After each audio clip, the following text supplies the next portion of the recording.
O Evangelho de Lucas, capítulo 7, do 36 em diante, conta um acontecimento em que Jesus foi convidado por um fariseu por nome Simão a ir jantar em sua casa.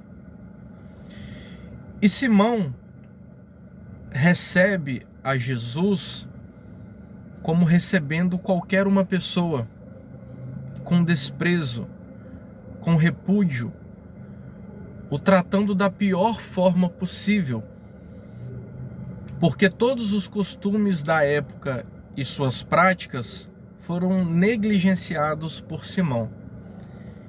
Ele recebe a Jesus com total desprezo. Uma mulher pecadora,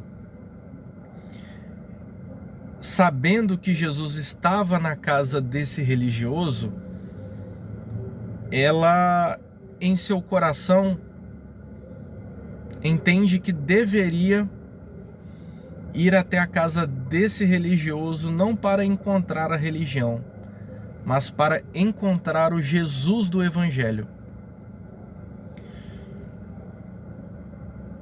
E a Bíblia diz e trata essa mulher como uma pecadora.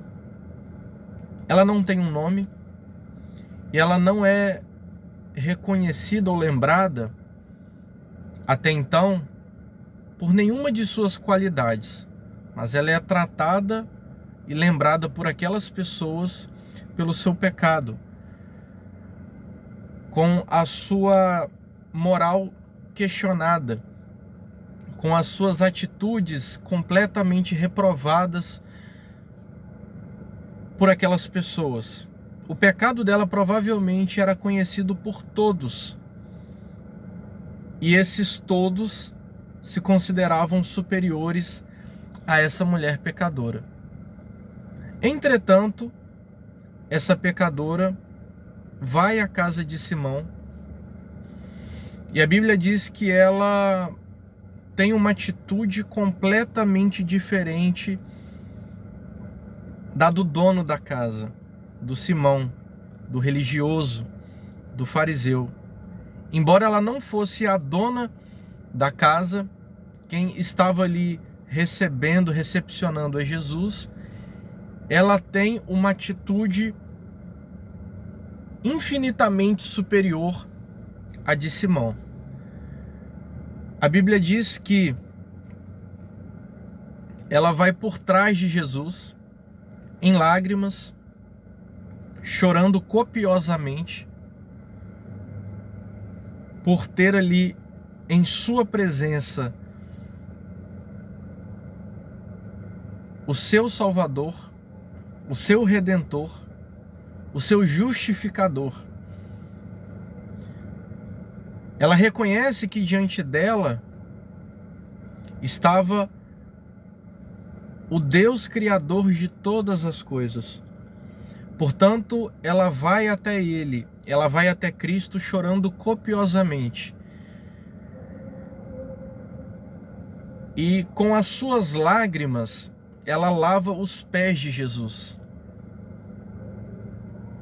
Com aquilo que era gerado de dentro do seu coração e saía ali através de seus olhos, que eram as suas lágrimas, ela rega e lava os pés de Jesus. Com os seus cabelos, ela seca os pés de Jesus, seca suas lágrimas. E a Bíblia faz questão de dizer que ela tinha um vaso de alabastro, um perfume caríssimo, um perfume puro, um perfume que não era utilizado em qualquer ocasião. E não era qualquer uma pessoa que tinha, era um perfume realmente muito caro. Ela pega esse perfume e unge os pés de Jesus. Tudo aquilo que Simão deveria fazer de forma comum e natural, ela faz de uma forma completamente transcendental, espiritual, extremamente muito elevada. A justiça dela excedeu em muito a justiça dos religiosos, a justiça dos fariseus que Jesus fala no Sermão do Monte. A justiça dela, as suas atitudes, as suas práticas excederam, extrapolaram, foram completamente diferentes. Eu não sei qual era o pecado daquela mulher, mas certamente o pecado dela gerava repúdio em todas aquelas pessoas que ali estavam, em todas as pessoas que estavam naquele ambiente, na casa de Simão, e gerava repúdio em todas as pessoas que conheciam ou se relacionavam de alguma forma com essa mulher, porque ela é lembrada como sendo uma mulher pecadora.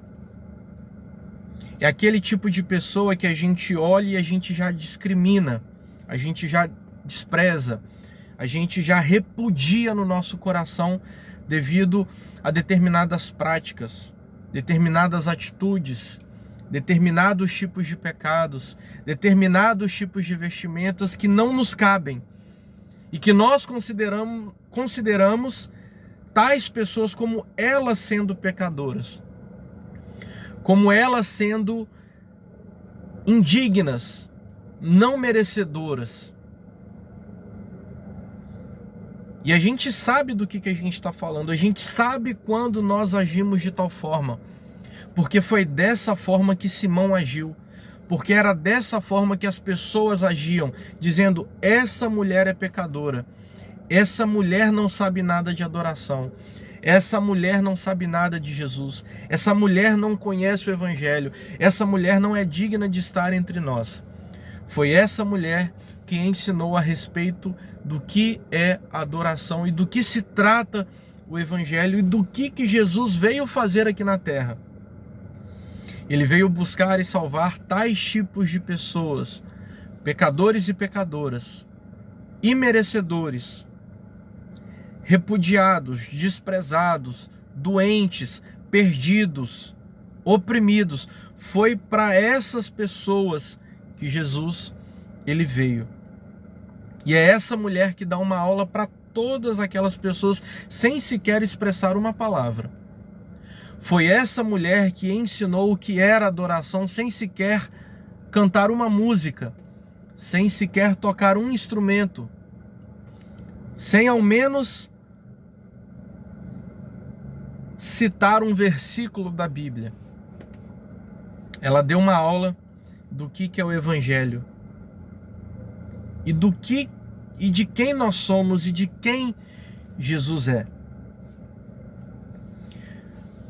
Esse fariseu, ao ver aquela atitude e perceber que Jesus recebe a atitude, recebe a prática daquela mulher, a Bíblia diz que em seu coração ele repudia aquela mulher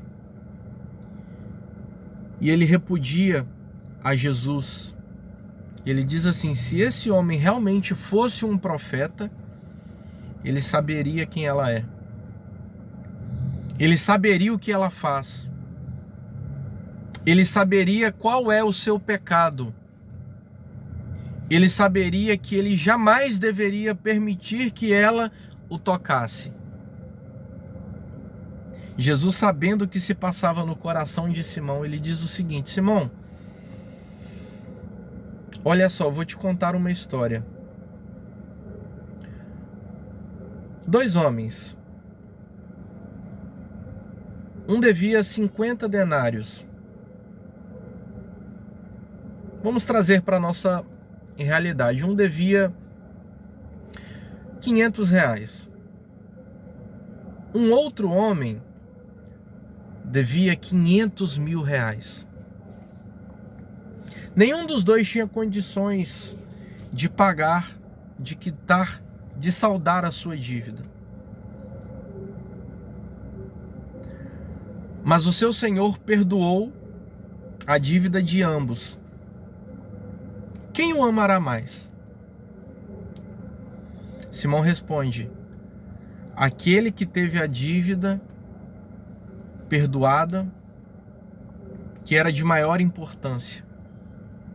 Jesus ele disse: respondeu bem, porque ele foi muito perdoado. E quem muito é perdoado, muito ama. Quanto mais pecadores nós somos e reconhecemos que somos tais pecadores e reconhecemos que Jesus ele tem perdão para a gente, mais amor nós temos para amá-lo. Porque eu percebo a obra redentora de Jesus na cruz, que foi para perdoar esses muitos pecados que são os meus pecados. Entretanto, todavia, existem muitas pessoas que se consideram pouco pecadoras, para não dizer santas. Essas pessoas devem pouco.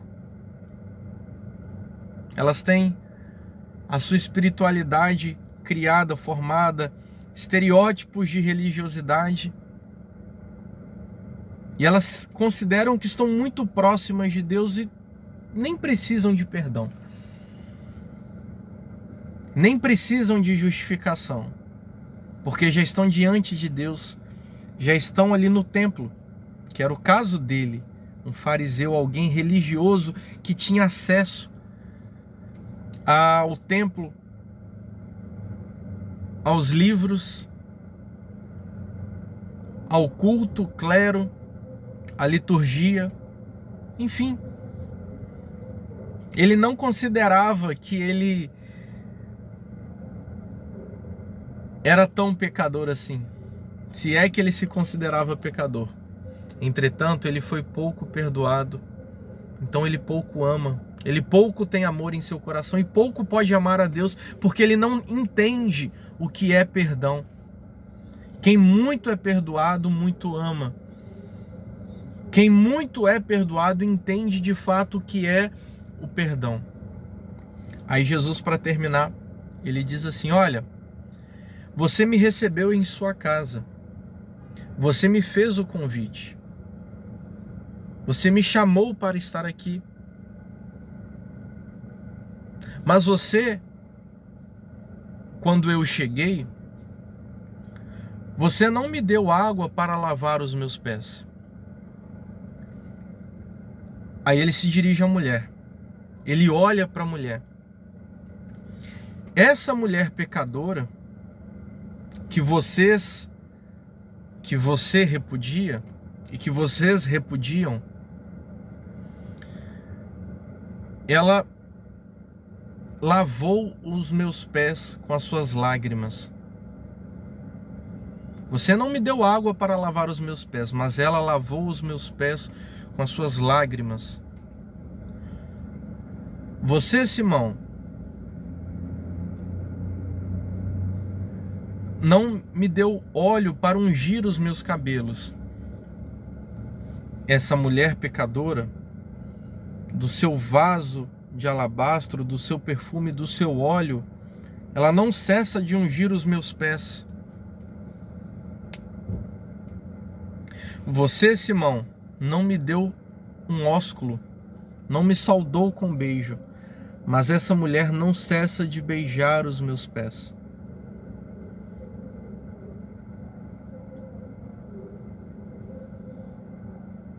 Essa mulher nos deu uma aula do que é o Evangelho. E para quem o Evangelho, para quem Jesus se direciona. Quais são as pessoas alvo do Evangelho? A quem Jesus quer salvar? A quem Jesus quer perdoar? A quem Jesus quer reconciliar?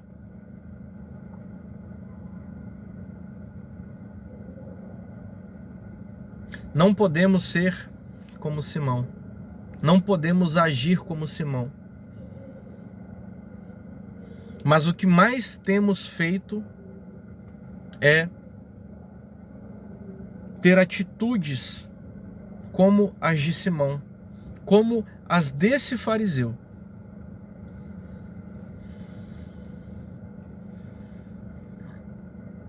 Jesus ele diz para essa mulher: a sua fé te salvou. Os seus muitos pecados foram perdoados. Vá em paz. a gente precisa aprender o que é adoração.